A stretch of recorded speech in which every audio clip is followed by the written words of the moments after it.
te esté escuchando. Sí, te Sí, escuchamos. buenas noches. Sí, en sí el consejero terapéutico, doctor, ¿qué hace en la comunidad? ¿Se dedica netamente a una área o puede ver distintas áreas? Ya. Ya sabes por qué me río, porque tu pregunta está de hace rato y te tengo en suspenso, ¿no?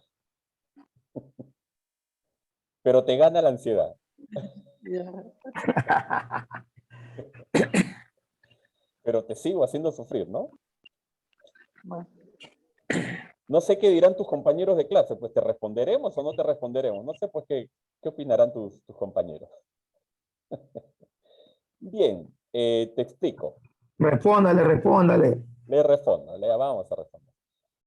Josué, el consejero terapéutico, ya, para empezar, consejero terapéutico no es un operador.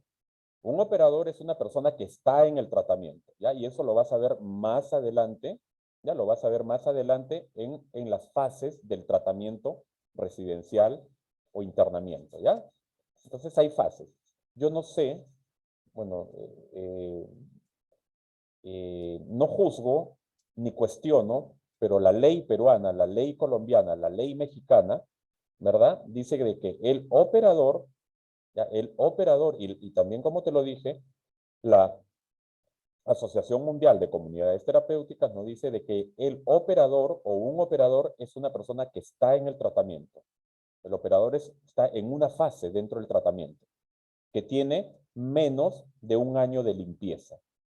Ese es el operador. O sea, ya sácate de la mente, ¿verdad? De que el operador es una persona que trabaja para la comunidad terapéutica. No. Y las comunidades o los centros que trabajan de esa manera, ¿verdad? Que le llaman operador terapéutico, así le dicen operador terapéutico, alguna persona que va a colaborar, va a dar charlas, no sé, hace grupos, están mal. No es así, ¿ya? Punto número 2, el consejero terapéutico, ¿verdad? El consejero terapéutico acá en el Perú, en Colombia, en Chile, en México, ¿ok? Tiene que ser certificado para que se le llame o para que se le diga consejero terapéutico, ¿ya? Entonces, ¿quién es el consejero terapéutico? El consejero terapéutico es la persona, ya es la persona que puede tener los siguientes cargos. El cargo de coordinador general de la comunidad terapéutica. ¿Quién es el coordinador general de la comunidad terapéutica? Es el que duerme con los residentes. Duerme 5 días y sale 2 días a su domicilio. Él ya no está en el tratamiento, ¿no? Este joven o esta señorita coordinadora general, que es una consejera terapéutica, ¿verdad? Ya no está en el tratamiento, ¿verdad? Va 5 días, trabaja 5 días y de ahí se retira a su domicilio, ¿verdad? ¿Cuál es la característica del consejero terapéutico? Que puede ser coordinador general, ¿verdad? La otra característica acá en el Perú, ¿verdad? Del consejero terapéutico certificado es que tiene la gran facilidad y tiene la ayuda también de Cedro y de Vida acá en el Perú para poder aperturar o abrir, ¿verdad? Su centro de rehabilitación, modalidad comunidad terapéutica, con un equipo multidisciplinario. Les dan a ellos un poco más de facilidad, ¿ya? Les dan más facilidad a ellos, no porque han sido, entre comillas, ex adictos, han tenido el problema, han podido salir, han estudiado, se han capacitado, como lo haces tú, Josué, como lo hace Abraham, ¿no? Como lo hace Carlos Samaniego, como lo hace Rodríguez Llovera, muchas personas que trabajan, ¿no? En comunidades. Ellos están constantemente capacitándose. Bien. Entonces, el consejero terapéutico tiene que saber desde primeros auxilios hasta dar un solo por hoy, dar una consejería, dar una entrevista motivacional. El consejero terapéutico tiene que dominar los 21 tipos de grupos que se hace dentro de una modalidad comunidad terapéutica. Ellos son especialistas. Ellos son especialistas. El consejero terapéutico tiene que trabajar todo lo que es y visualizar todo lo que es la seguridad de la comunidad terapéutica. La seguridad. ¿Ya? O sea, el consejero terapéutico es como un director. Es como un director.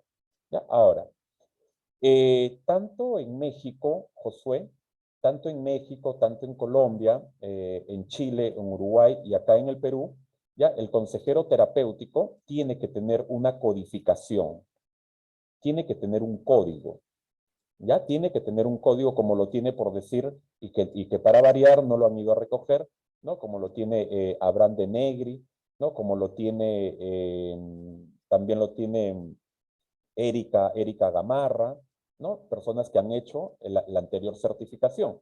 Ellos tienen una codificación, un código de consejeros familiares. Así sale consejero familiar, ¿no? Ese código, ¿dónde está? Está en el Ministerio de Salud.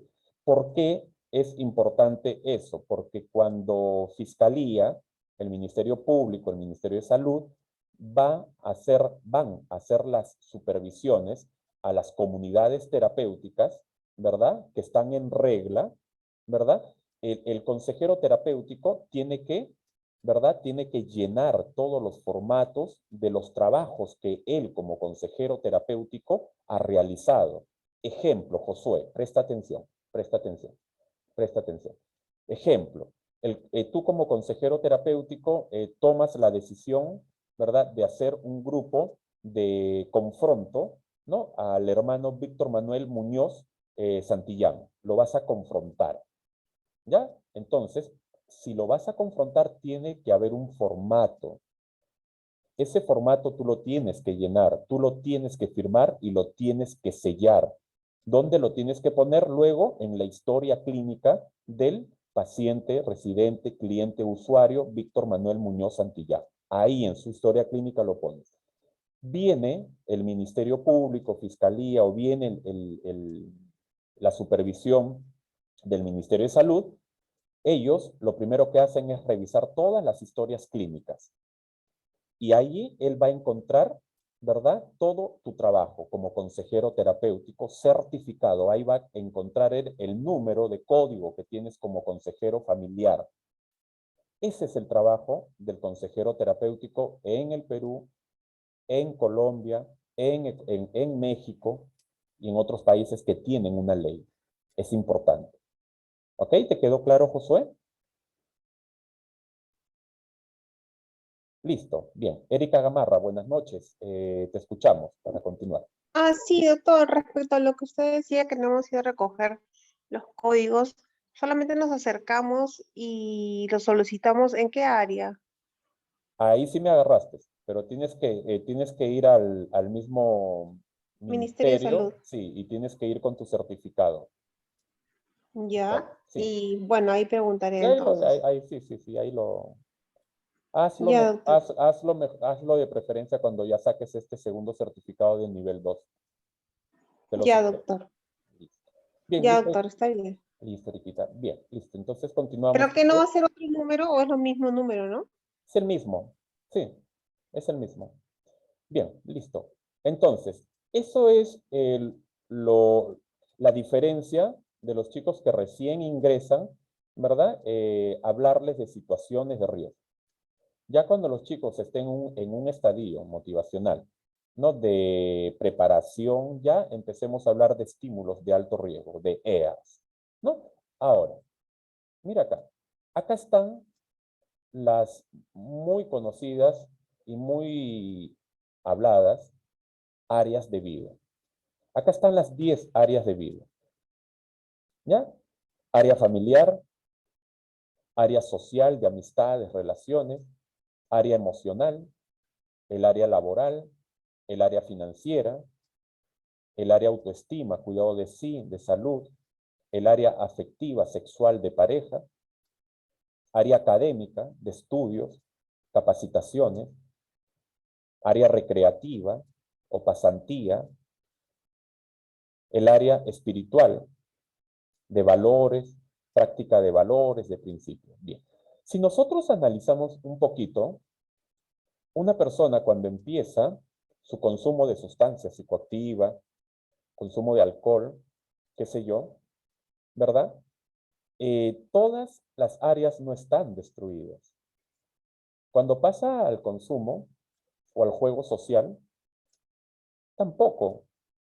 Pero cuando vemos de que ya empiezan los problemas familiares, empiezan los problemas, ¿verdad?, físicos, ¿no?, de autoestima, ¿no?, problemas físicos, trastornos de sueño, empiezan por ahí, el usuario, el cliente empieza a bajar su rendimiento académico, ¿no? Ya tiene 3, 4 áreas que ya se están empezando a deteriorar. Ahí estamos hablando de habitualidad.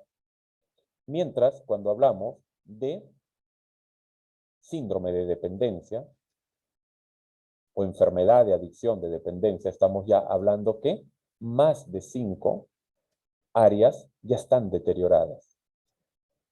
Hay chicos, hay clientes, usuarios, hay clientas que llegan al tratamiento con las 10 áreas totalmente destruidas, ¿no? Lo que nos ayudó Luis Villar, ¿no?, la semana pasada o la sesión pasada, ¿no?, de esos chicos, ¿no?, que tienen comorbilidad y que viven en el hueco, disculpen la expresión, ¿no?, viven en lugares de riesgo, ¿no? Entonces, analizamos si sus 10 áreas de vida de estas personas ya están totalmente deterioradas, ¿no? Ahora, ¿qué es lo que nos dice Marlatt y Gordon, ¿no?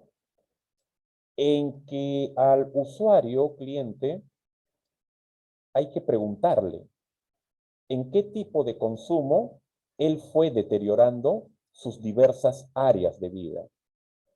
Acá hay que ayudar al usuario. Hay que ayudar al usuario, ya sea ambulatoriamente o ya sea en el internamiento, hay que ayudar y hay que preguntarle, ¿no? Oye, ¿sabes? Vamos a sentarnos a analizar un poco, ¿no?, tus áreas de vida, en qué, ¿no?, en qué consumo, en qué tipo de consumo se fueron deteriorando más. Ejemplo, el área familiar. ¿Cuándo te diste ya cuenta de que estabas teniendo problemas con el área familiar? En el consumo experimental, social, habitual. ¿Y por qué? Cuéntame, ¿por qué? Háblame un poco de tu área financiera. ¿Cuándo más o menos te fuiste dando cuenta de que ya tu área financiera se estaba arruinando? Y déjalo que hable, déjalo que hable. Y esta misma pregunta, en su momento, a los residentes, usuarios, clientes que están en una modalidad de internamiento, ¿verdad? Si este trabajo lo haces a nivel grupal con la fase de pre-reinserción social, déjame decirte de que ayudas de mucho a que el usuario no caiga en la memoria selectiva. ¿Qué es la memoria selectiva? La memoria selectiva es cuando el cliente, el paciente, empieza a olvidarse de los deterioros de áreas de vida ocasionados por el consumo obsesivo compulsivo. Ya se van olvidando. Se van olvidando de que producto del consumo compulsivo, ¿verdad?, empezó a tener problemas con su pareja, problemas de erección, problemas de eyaculación, se olvidan, se van olvidando. Y cuando se olvida, el usuario, el cliente, se va olvidando de los diversos deterioros de área de vida producido por la conducta adictiva, automáticamente la persona cae en memoria selectiva. Me olvido de los deterioros y me acuerdo de lo rico y placentero que era jugar, que era consumir, que era tomar, qué sé yo. Entonces, esto si lo hacemos de manera grupal, ¿verdad?, más adelante, cuando entremos ya a módulo de comunidad terapéutica, en las estructuraciones de grupo y todo eso, ahí vamos a aprender cuáles son los rituales, porque este tipo de trabajos son rituales también. Ya eso lo vamos a ver más adelante. Entonces, todo el grupo de pre-reinserción social en círculo, ponemos una silla en el medio y lo sentamos al usuario, cliente, paciente, residente Benito. Y Benito, ¿verdad? En una pizarrita ponemos, ¿verdad? Las 10 áreas de vida. Entonces, Benito tiene que hablar del área 1, del área 4, del área 7 y el área 10. Cómo él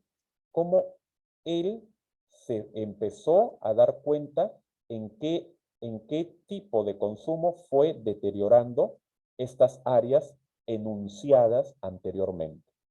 ¿Ok? Es un trabajo que ayuda de mucho e inclusive yo humildemente lo trabajo tal cual se los acabo de comentar ahorita con mis chicas, más que nada con las chicas, ¿no? Que están ya en reinserción social, ¿no? Cuando se reúnen conmigo cada 15 días, ¿verdad? Hacemos grupo de reinserción social y este tipo de análisis, ya, de las áreas de vida para que las chicas no se olviden, ¿verdad? Da buenos resultados. Muy bien. Acá está. Este es el formato, ¿no? Este es el formato del deterioro de áreas de vida, ¿no? Este formato es bien, pero bien simple, estimados participantes. ¿Ya? Este formato lo trabajan a nivel mundial desde el año 1985. No es nada del otro mundo.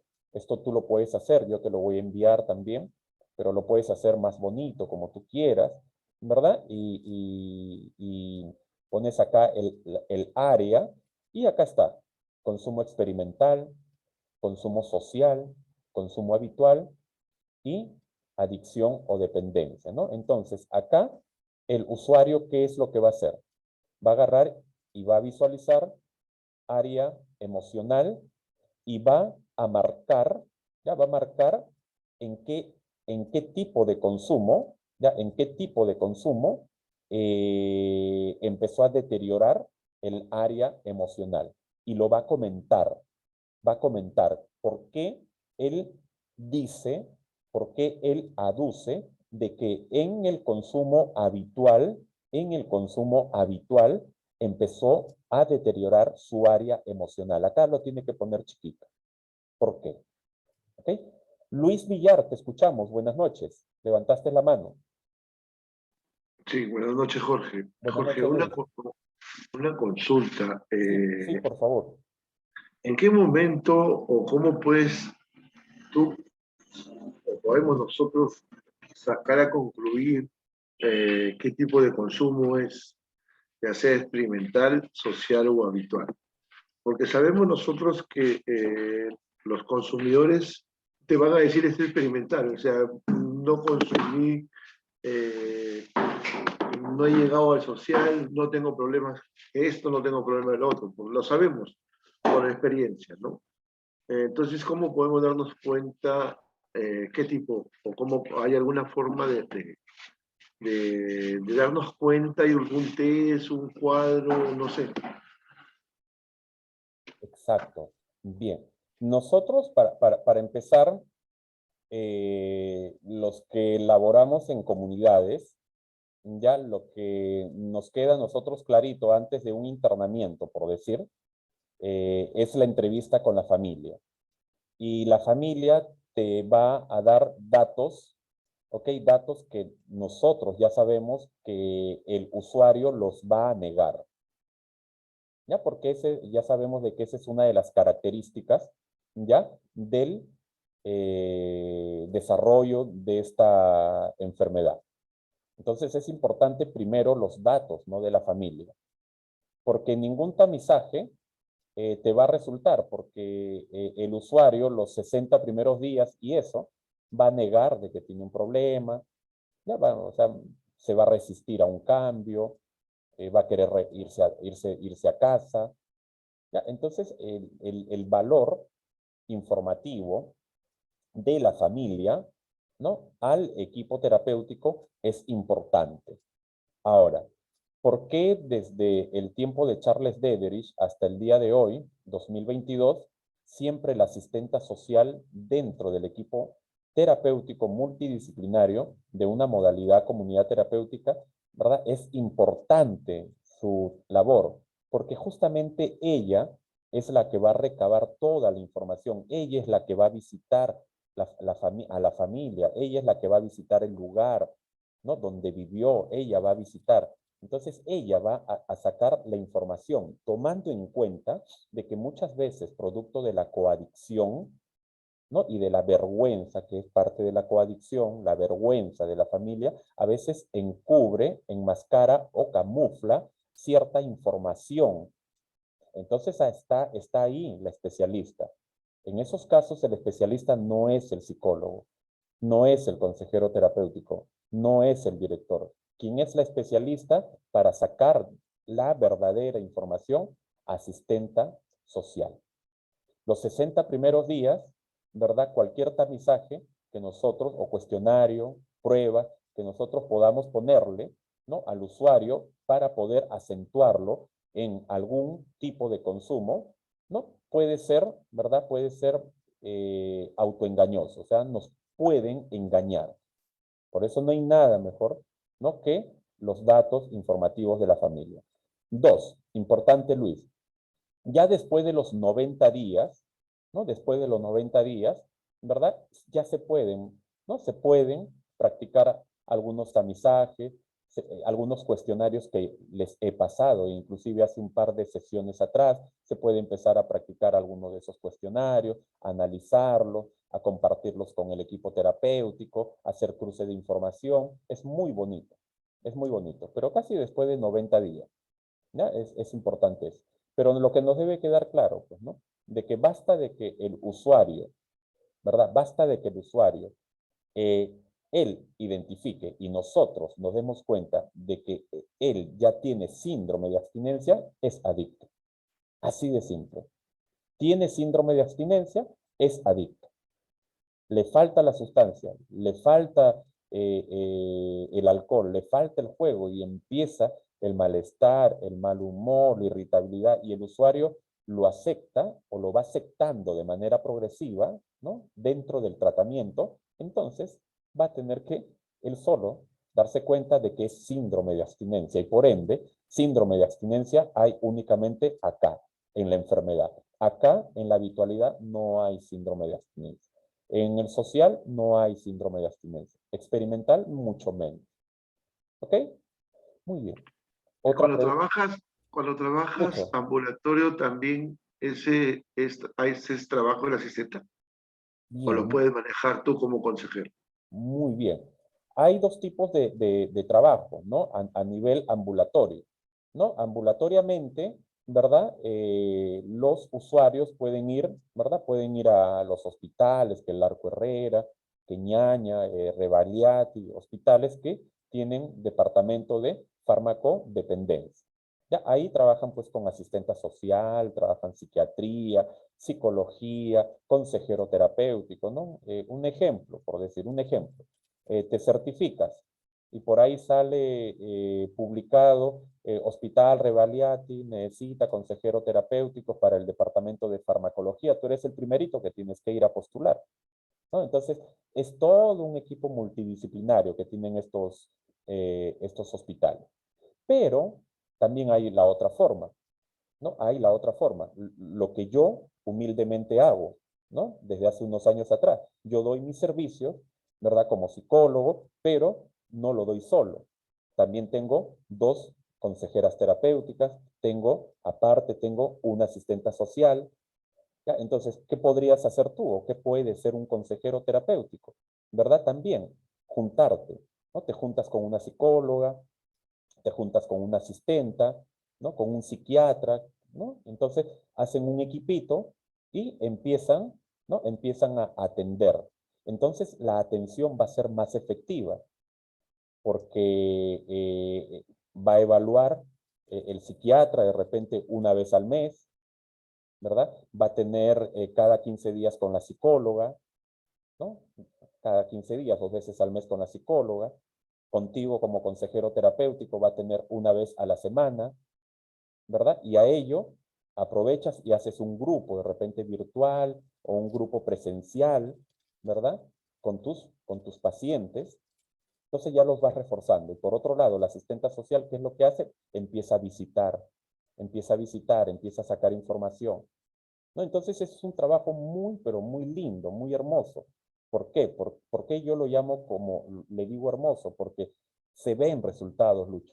Se ven resultados. Pero cuando lo trabajamos individualmente es un poco más difícil. Es un poco más difícil. ¿Ya? Bien. Otra pregunta, chicos. Comentarios. Gracias, Jorge. A ti, Lucho. Otra pregunta. Listo. Bien. Entonces, este formato se los voy a enviar. Miren acá. Al último, ¿verdad? Tú le das este formato al usuario, ¿no? Le das al usuario, él lo va llenando, él dice, en mi área de autoestima me di cuenta de que ya yo lo he empezado, ¿no? a deteriorar desde mi primer consumo, yo ya tenía mi área de autoestima ya deteriorada porque mi papá me pegaba, mi mamá no paraba en la casa, ¿no? Mi área de autoestima siempre estuvo deteriorada. Acá le voy a poner un aspa. Le pone un aspa y que ponga un pequeño comentario. Y al último, ¿qué es lo que tiene que hacer? Un discernimiento. ¿Ya? Un discernimiento total de este trabajo, perdón, que ha realizado el usuario. Bien. Hasta allí. ¿Alguna pregunta? Vamos con esto. Esto los mitos y realidad, ya lo vamos a ver en la próxima sesión, ya porque es largo, es complejo y primero quiero, por favor, que presten atención a esto, por favor. Presten atención a esto. Mira, yo te voy a pasar, ¿dónde está? Yo te voy a pasar unos ejercicios, ¿ya? Te voy a pasar unos ejercicios. Acá está. Unos ejercicios, son en total 16 ejercicios que tú se los vas a dar a tus usuarios. ¿Pero a qué usuarios se los vas a dar? A los usuarios que ya estén en el estadio de cambio motivacional de preparación. ¿Ya? Cuando estén ellos en preparación, ¿ya? Les sueltas criollamente, vulgarmente, les sueltas, ¿ya? Empiezas a soltar estos ejercicios. ¿Ya? Esta guía, ¿ya? De prevención de recaída es esta. Es un manual, ya es un manual o es un libro, acá está, es un manual, un libro muy, muy bello, que hay ejercicios, ¿ya? Y hay técnicas de bloqueo de pensamientos, ¿ya? Técnicas básicamente centradas en bloqueo de pensamientos, flashback, ¿ya? Eso lo vamos a ver también en este módulo de prevención de recaída. Pero por ahora, yo te voy a empezar a pasar esta noche, ¿ya?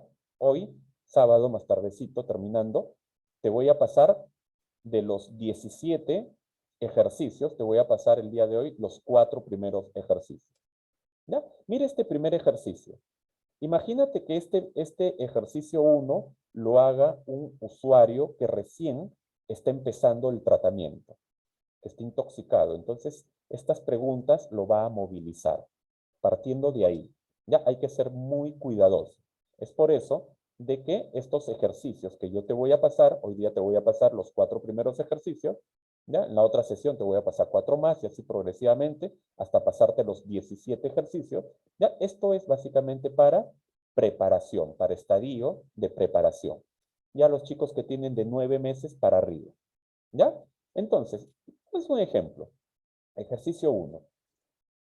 Haz una historia de tus 2 últimas recaídas, detállala, ¿no? Detalles importantes, 1 y 2. ¿Ya? Detalla, ¿no? Esas 2 últimas recaídas y luego convérsalo con tu terapeuta, con tu consejero terapeuta, ¿no? Ahí está. 2, detallar conscientemente los estímulos externos, ¿no? Los EARs externos.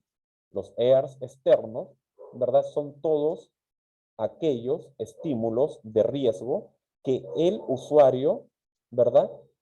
Al llegar al tratamiento, le hicimos de que él les diga no estímulos de riesgo, sino que él les diga situaciones, ¿no? Situaciones de riesgo. Y más adelante, ya lo concientizamos a que ya no diga situaciones de riesgo, sino a que diga EARs o estímulos de alto riesgo.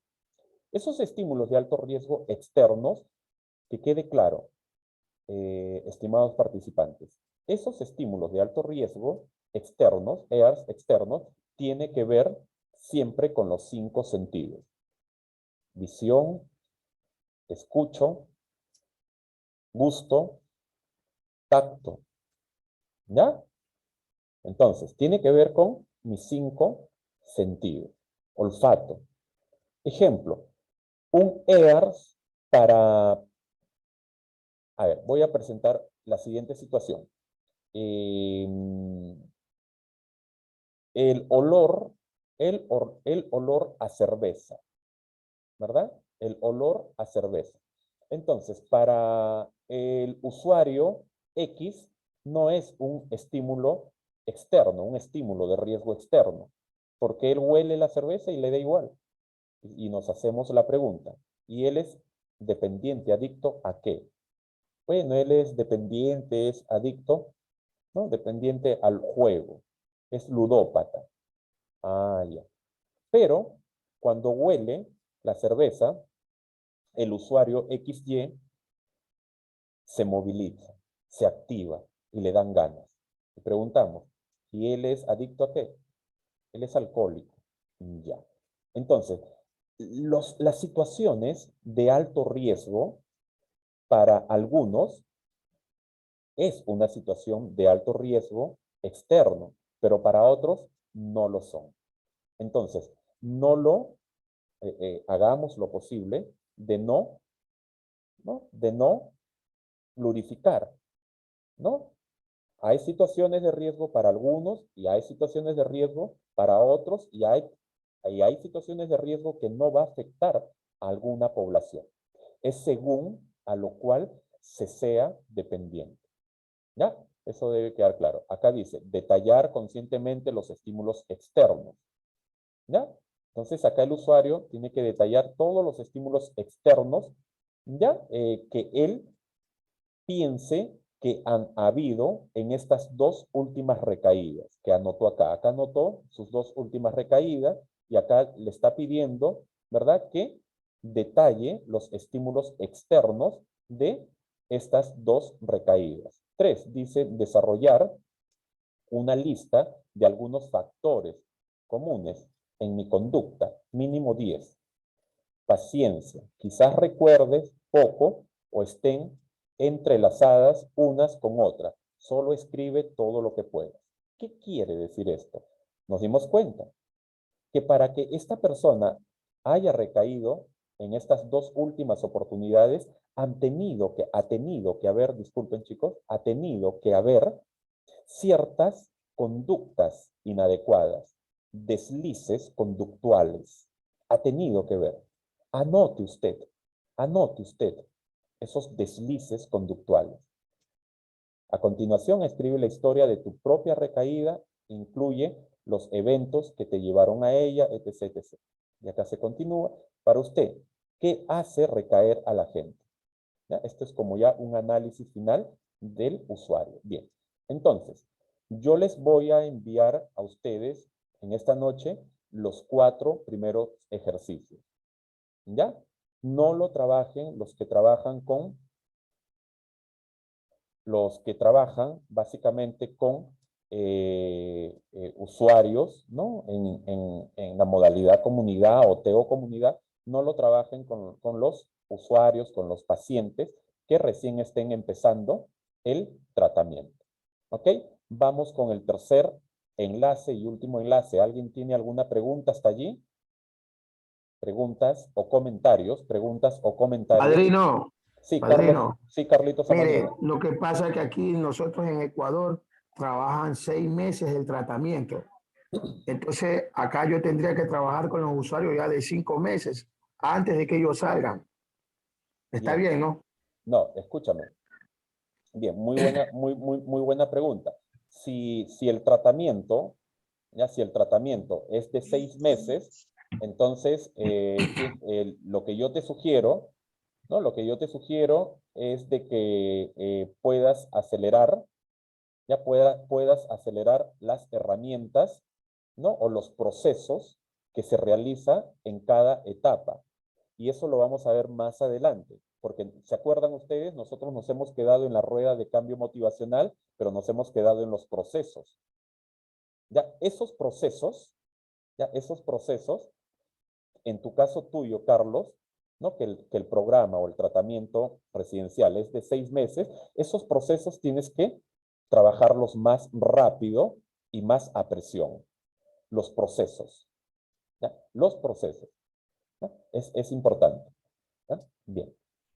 Vamos con el tercer enlace.